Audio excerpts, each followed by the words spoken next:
My name is Piers Thurston. I'm a personal development coach and I run a business called Feel Happy Now.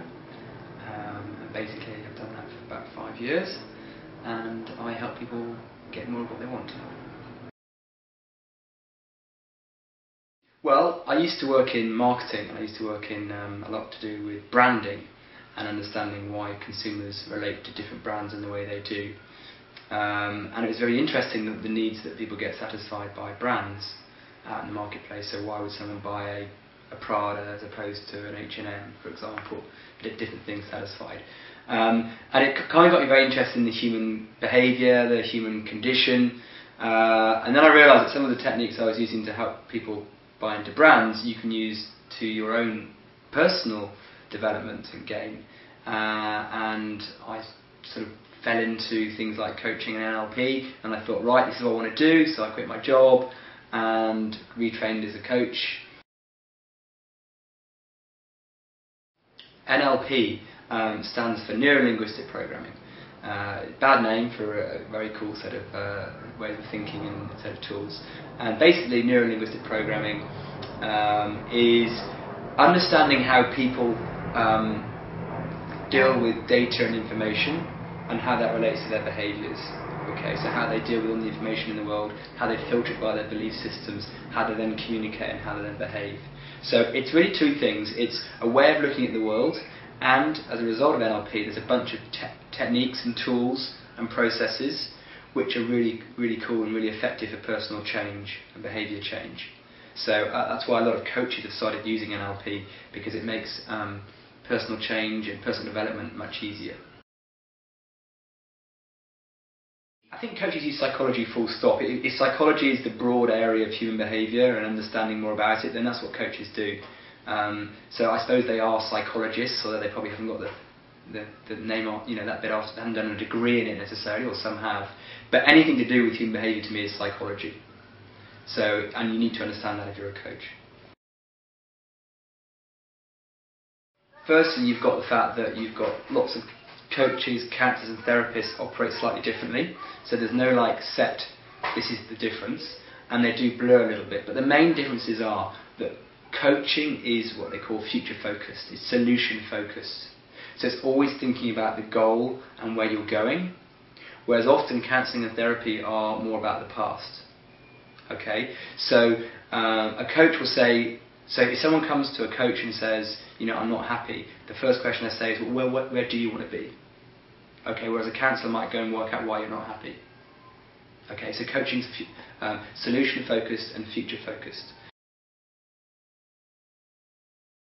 I actually have very flexible working hours, so I work early morning and I work a lot in the evening. My most busy time, which I could sell 5 times over every day, is 6:30, because people come from work and then come to me. So I tend to have a client in the morning at say 8:30. Then I'll have a few clients throughout the day, and then I'll definitely have sort of 2 or 3 from about 4 till 9. So and I might have a few phone clients. I might go into town and do some stuff in there too. And then in the times when you're not actually with clients, then you're doing your sales and marketing really.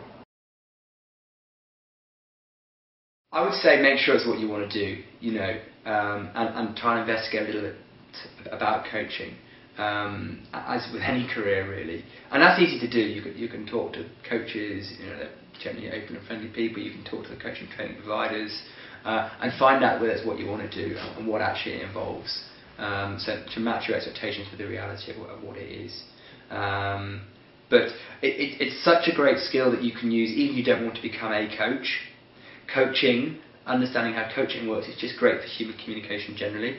So even if you're a manager and you want to learn how to relate to people differently, or an alternative way that coaching is useful, then there's lots of different ways you can take your coaching skills. But find out a little bit more about it, and then see whether it's for you and go for it. Be who you are. I think coaching for me is it's a mixture of technique and intuition, but it's probably more intuition than technique and process and models. So be who you are, because you're a human being related to another human being, and you will probably know the right question within you more than you think you do. So trust that, go for that, and accept feedback and criticism from clients, and realise that not every client is going to be a client that will work with you. And that's the great thing about coaching, is that it is about personal fit as well. So there are some clients that another coach is going to suit more effectively, and actually learn from the feedback you get from clients, and because you're evolving all the time as a coach, and that's why it's such an exciting job to be in, because the more clients you work with, the more experience you get, the wider your comfort zone becomes, the greater number of issues you can work on, the more effective and quicker you become at what you do. So allow that process to happen. Keep personally developing, keep getting challenged and becoming curious. I think curiosity is a really important value or belief to have as a coach, and it's what got me into coaching. I'm just so curious about the human condition, human behaviour, that I want to work with them all the time. And I'm never assuming I know the answer. As soon as you think you know the answer, you probably don't. Well, I think that has to be your client's results, your client's outcomes. It still blows me away that coaching can make that much difference to a human being's life. And and to start with, I didn't really believe it. I was like, well, they must be doing something else. It can't just be coaching. But they say, I feel a completely different person now. I feel much happier. I haven't got this burden. I'm so much more fulfilled. Whatever it is, and taking a little bit of involvement in that, because it's the client that's done it. Because they always say, "Oh, you're wonderful. You've done all this," but it's them. You just sat there and chatted. A little bit more than that. But that's what's great about it. And that's what's so different to other careers that I've done. Which is, you create something tangible. This is actually making a difference. Someone's helping someone to make a difference in their own life. Making the world a better place, I suppose. I'm kind of giving a Miss World answer, but it's true, and it's what happens.